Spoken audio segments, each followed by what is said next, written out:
Hey everyone, welcome back to my channel. Today I'm going to be showing you the spring look I created and wore on Easter this year.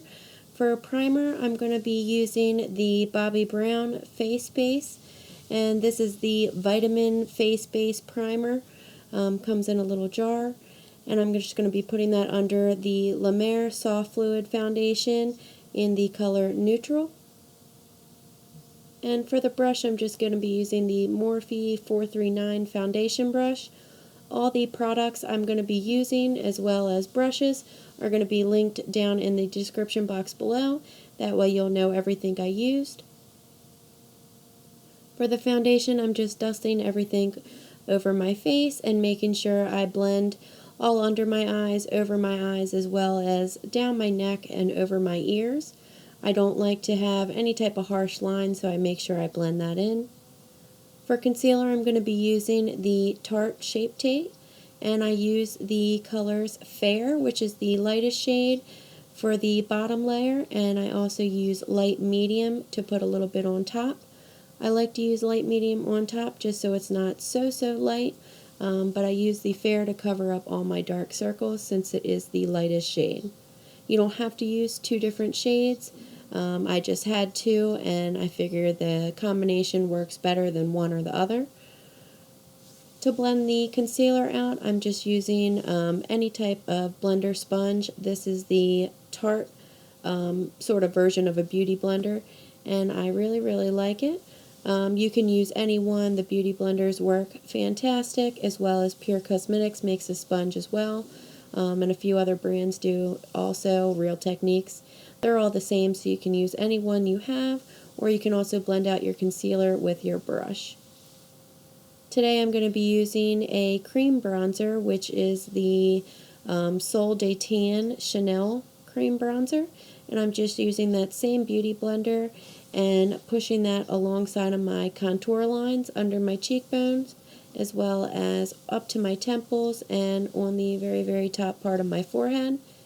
I'm using this sort of like a contour since I'm not going to be using powder contour today, and I'm only going to be using bronzer later on. I'm also dusting this around the chin and the jawbone also as well. It sort of makes a slimmer look. And I'm just making sure I buff that in very well. And I just use tapping motions for this. That way it doesn't sort of push around the foundation or move anything. A lot of cream bronzers sort of clash with your foundation, especially if you have a liquid foundation, and they'll actually move it out of place. This one, from experience, works very well. To set all these products, I'm going to be using my La Mer powder brush. You don't have to use something this expensive. Any powder brush will be great, and I'm just using the Chanel loose setting powder and just shaking a little bit in the top of that and using that La Mer powder brush to dust it under my eyes, as well as sort of a heavier layer in the T-zone, and whatever is left off or left over in the pan of the loose setting powder, I'm putting that towards the edges of my face. I'm going to bake a little bit heavier with the puff in a second. I just don't really dust as much on the outer rim of my face since I'm going to be setting the cream bronzer with an actual bronzer.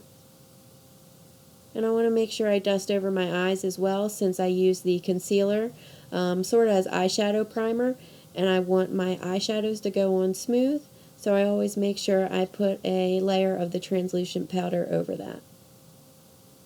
I'm also dusting that translucent powder down to my neck since I did put foundation probably down to my necklace line. And I'm just using the same setting powder and the puff that came in with the Chanel loose setting powder packaging, and I'm using that to create clean contour lines since I will be dusting that bronzer over top, and I definitely don't want a patchy line that comes down very far. And I'm piling up a little bit more setting powder in the T-zone and on my forehead since I'm going to be outside. I don't want things to get too oily or cakey.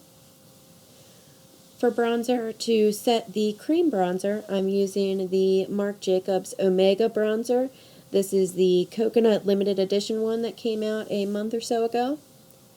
And for the brush, I'm just using a Sigma face powder brush. I'll link those numbers below, that way you'll know exactly which one I'm using. But any bronzer brush or face powder brush will work. And I'm mainly focusing this right above the bake lines that I made. That way it'll keep that line nice and crisp, and it'll also dust away the extra translucent powder I had sitting on my face. And I'm just making sure I coat that all over where I put the Creme Chanel bronzer as well. And I'm dusting that over the contour lines on my nose. That way everything sort of looks a little sun-kissed, and I'm bringing that color back towards my face. For blush, I'm going to be using the Charlotte Tilbury Cheek to Chic blush, and this has a little pop of color in the center, which is sort of cool because you can sort of mix those two colors together, or you can use one or the other. I am just swirling my brush in that whole palette and dusting that above my cheekbones and the apples of my cheeks. I also dust that same blush up towards my temples, and I sort of dust a little bit over my nose as well.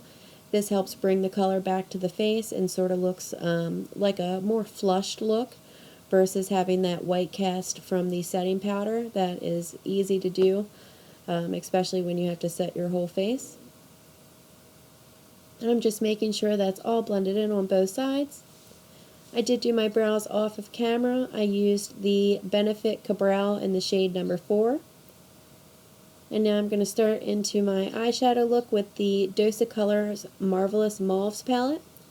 They came with a brush inside the palette. It's not very good, and you can't really use it for blending or any type of crease colors, so I'm just going to use that for later.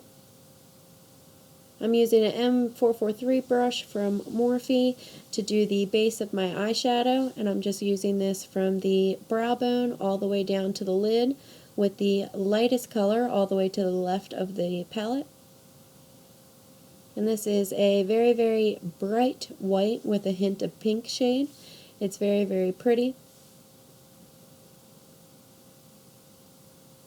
And just make sure you put the same amount on the other eye. That way when you're blending the shadows over top, that white cast doesn't come through on your pigment, and you just have a nice, very, very thin base layer.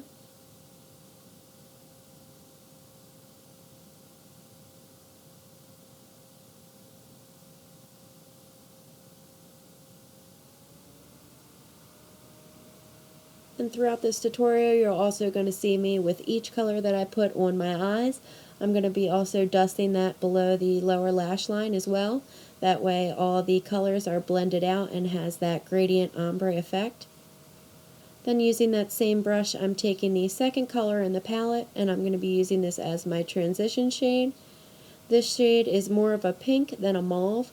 And this is just going to help us transition into the darker crease colors and the more plum colors I'm going to be using on the outer third of my eye and the lower lash line.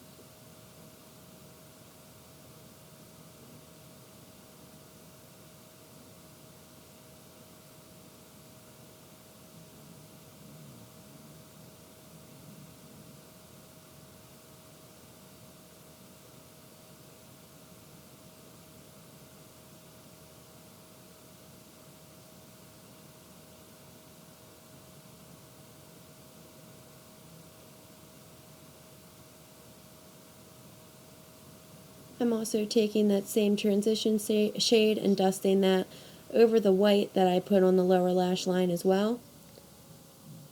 For the third color in the palette, which is the first mauve shade, I'm going to be using a S175 Cosette brush. This is probably my favorite blending brush out of all the ones that I have.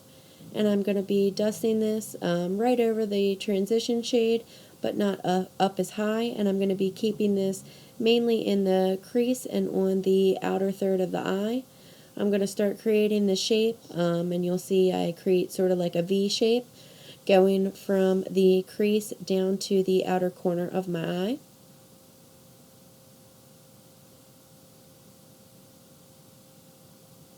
And whenever you make a winged out shape like this, it helps to elongate the eyes and sort of makes them wider looking. That way you look very awake.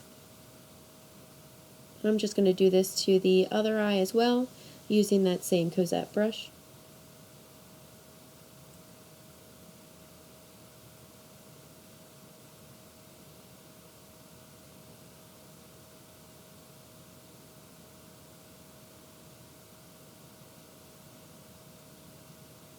And same with the other two colors. I'm going to dust this under the lower lash line as well.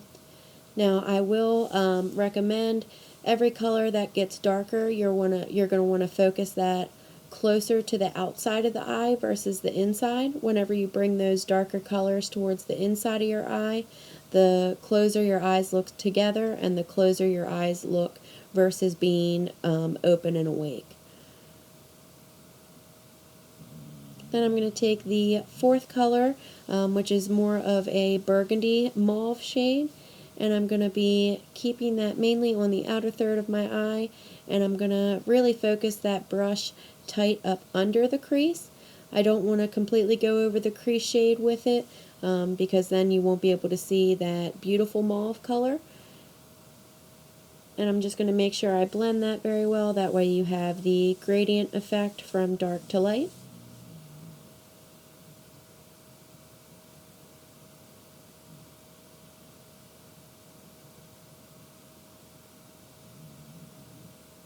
And you'll see in a minute, I'm also not covering the whole lid with this shadow.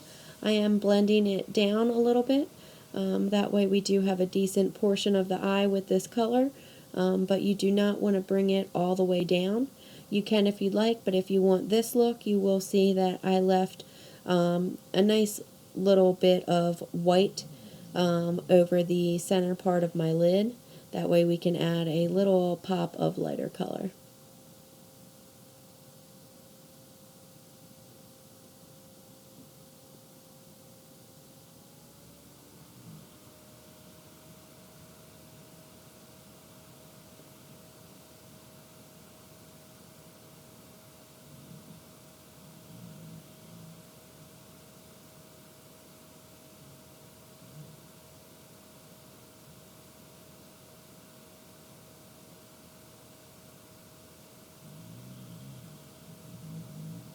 And this is one of the darkest colors that I'm going to be putting on the lower lash line. And like I said earlier, I'm just going to focus this on the very outside portion.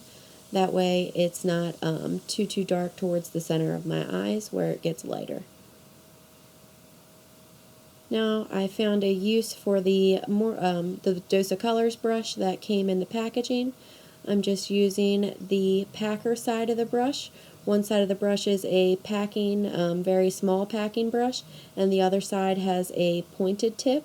So I'm using the flat panel packer brush to use the first shade all the way to the left of the palette. And this is that white with a hint of pink shade. And I'm going to be dusting that over the lid and taking the very first brush that we used for the base of my eye and blending that in with the other colors that we used for the outer third and the crease. Then I'm just taking a Morphe smudger brush. I'm not sure what the number is, but I will link it below.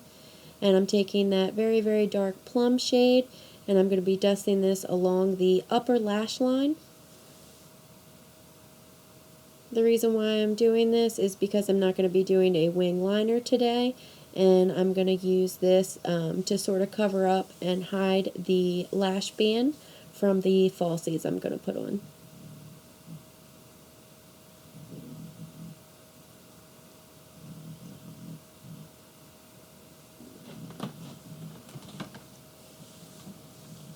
Then to make my eyes look more awake, you can use any type of nude liner or a white liner. I know NYX makes a couple as well, but I just used the MAC chromographic pen in NC15, NC20, I believe. And I just put that on my inner waterline. Then I'm going to be using the BECCA highlight in Champagne Pop. I haven't used this in a while, but since I use such cool tone colors on my eyes, I wanted to add a nice warm highlight. And I'm just dusting this over the very, very high points of my cheekbone. As you can see, I like to glow to the gods and not really go for a subtle highlight. More is more to me. So I always dust this up towards my temples, a little bit over my brow bone, and then I always go down the base of my nose as well as the tip. I feel like that helps bring light towards your face, and it also sort of makes the light that reflects off the high points a little bit brighter. And I'm just going over this with the Morphe M510 brush to make sure everything is blended in and seamless. When you do a heavier highlight like this, it's easy to have a big gold stripe on your face, and you want to try to avoid that with the brush. So I'm just going over where I put the highlight, and I added a little bit to my cupid's bow and chin as well. I'm using the Dose of Colors pointed side of the brush, and I'm just using that to do my brow bone highlight, and this is with the BECCA Champagne Pop, the Jaclyn Hill collaboration again as well, and putting that on under the arches of my eyebrows on both eyes, and using that same side of the pointed Dose of Colors brush to do my inner corner highlight.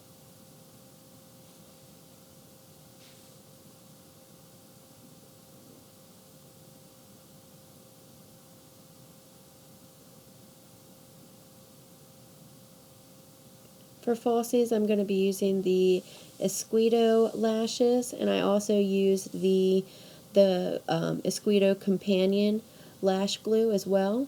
They are one of my favorite brands of lashes, but you can use any ones that you have.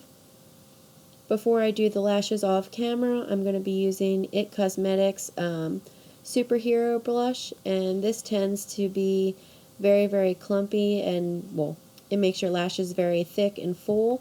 But since we're going to be putting false lashes on and not just wearing mascara, I wiped some of that excess mascara off, and I'm just going to be putting a base coat before I put the false lashes on.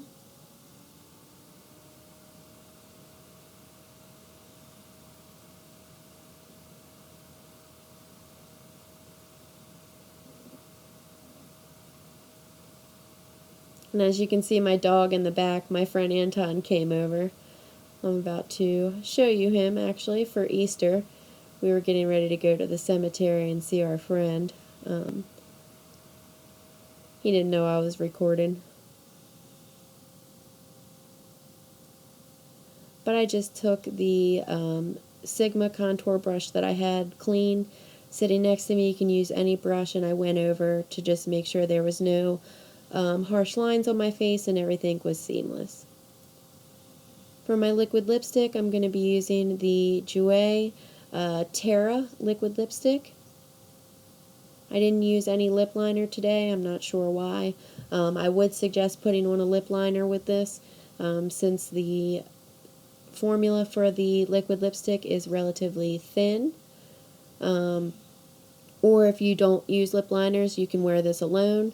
And later on in the day, I just had to end up adding a little bit of lip gloss since it started to wear off after I was eating.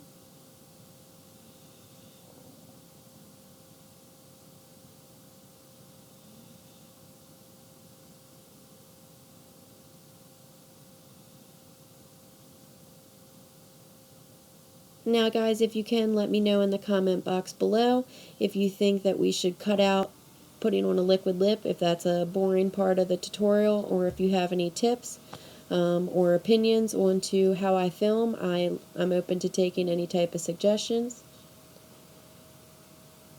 This is the final look after I put the falsies on. I hope you guys enjoyed.